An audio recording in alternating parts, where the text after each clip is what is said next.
So how do you handle it if you know that the biggest goal that you really have in your dating life is actually to have children? When should you bring this critical question up? Because obviously you don't want to waste your time, but equally you don't want to scare people off by being too explicit about this too soon. I'm dating coach Hayley Quinn, and in this short video, I've got 6 tips on when and how to have that all-important conversation around having kids.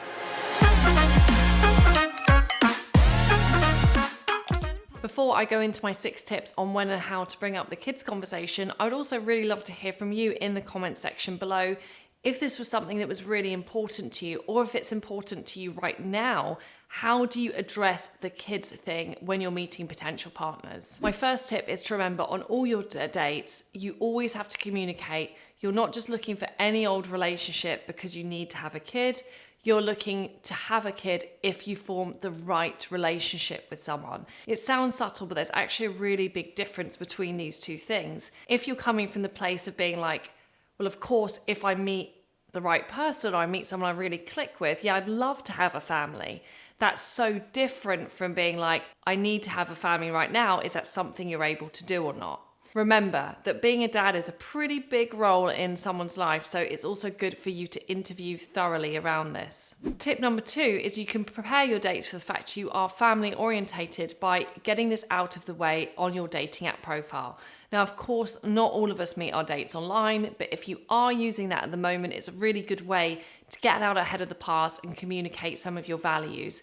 Could you show a picture of you hanging out with friends' kids or your nephews or nieces? Could you say in so many words that you're family orientated on your profile? You could say something like, my best days out involve running around the park with my nephews, followed by large amounts of ice cream. It doesn't say that you're family orientated, but it's really implied through the values that you put across in your profile. So if kids are really important to you and you are using online dating, make sure you actively communicate that in some way. Tip number 3 is when you are on dates, focus on talking about what qualities you like in a person. So it could be like saying things like, I'm drawn to people who are really responsible, or I guess I'm really family orientated, so I find that really attractive in another person. When you come from the place of talking about what your preferences are and what you find attractive, you're still coming at this date from the place of, I'm still working out whether you're right for me. I'm still in the process of choosing you,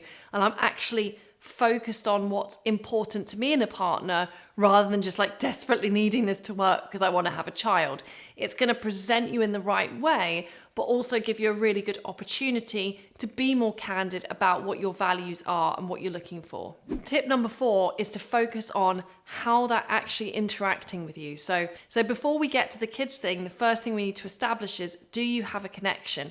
Are they treating you in the way that you'd like to be treated? This is actually much more important to figure out how they relate to you generally, and then you're not even really getting to like the kids thing until you've established your connection as people. Tip number 5 though is, if the conversation does come up around kids, to own the fact that you want to have children. Remember, actually, to someone who's aligned with you values-wise, that's a really attractive quality that you can own. So if you say, I love kids, or I'd love to have a family one day, or I really see myself as being a mum, again, you're not saying with you.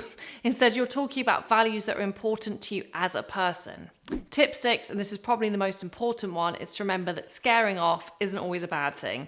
We naturally have to go through our dating lives in a way that we filter through people to figure out who is more or less compatible with us. So yes, I would advise to get to know someone and to focus on compatibility first.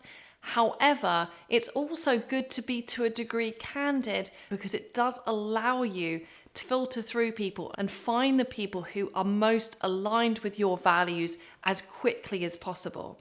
So I wouldn't be turning up on date 1 asking someone explicitly, do they see themselves becoming a dad in the next year? Remember, keep it focused on what your values are, what your goals are in life. Keep focused on how they're actually showing up for you as a person. But remember, ultimately, whether they're with you on this or not, it is just a filter, and it's part of the journey to finding the right person who can take on this incredible and significant role in your life. If you want more practical dating advice, please head over to hayleyquinn.com/real love. The link is below this video, and there's a free online course for you there.